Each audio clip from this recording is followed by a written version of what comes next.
Adopté. Nous en venons à l'article 22. Madame Vainqueur-Christophe.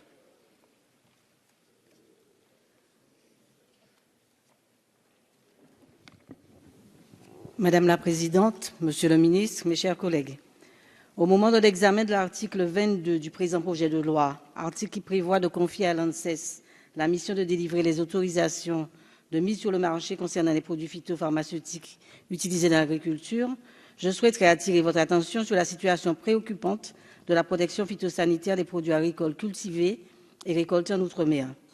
Certes, le plan Éco-Phytodome, mis en place en 2008, a permis de faire passer la couverture des besoins en produits phytosanitaires de 13 à 29% en 5 ans.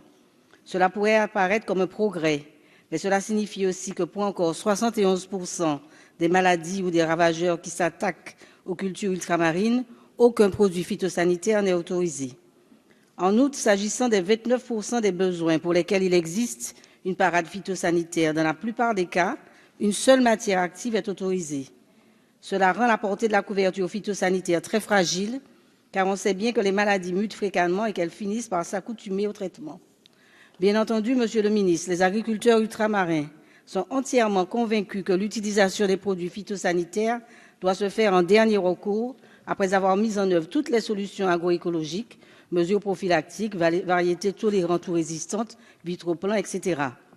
Néanmoins, ces méthodes ne permettent certainement pas à ce jour de se passer complètement de produits phytosanitaires.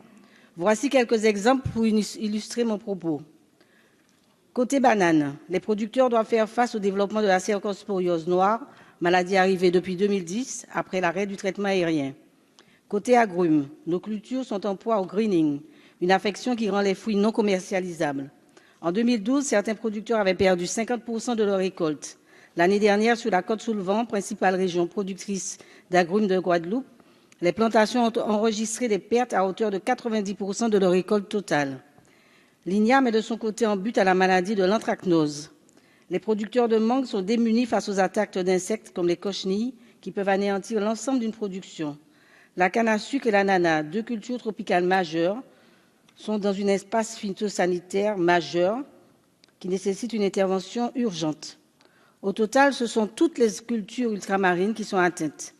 Face à cela, les agriculteurs disposent d'un panel de produits phytopharmaceutiques nettement insuffisant. Cela est d'autant plus préoccupant que dans le même temps, des fruits et des légumes tropicaux venus des pays non membres de l'Union européenne et traités avec un grand nombre de pesticides sont directement concurrents de ceux de notre agriculture ultramarine et arrivent tous les jours sur nos marchés locaux. C'est ainsi qu'il se dessine dans ce domaine une concurrence déloyale et une inégalité cruciale entre les contraintes qui régissent l'agriculture des Outre-mer et celles qui régissent l'agriculture des pays tiers situés dans notre bassin géographique proche. Dans ce cadre, Monsieur le Ministre, la délégation aux Outre-mer souhaiterait, pour répondre aux difficultés que je viens de vous exposer, que l'ANSES puisse veiller tout particulièrement à la délivrance des autorisations de mise sur le marché des produits phytosanitaires destinés à l'agriculture pratiquée en milieu tropical. À cette fin, la délégation a déposé 2 amendements que je vous présenterai d'ici quelques minutes, en espérant que ces 2 amendements, Monsieur le Ministre, pourront recueillir un avis favorable de la part du Gouvernement.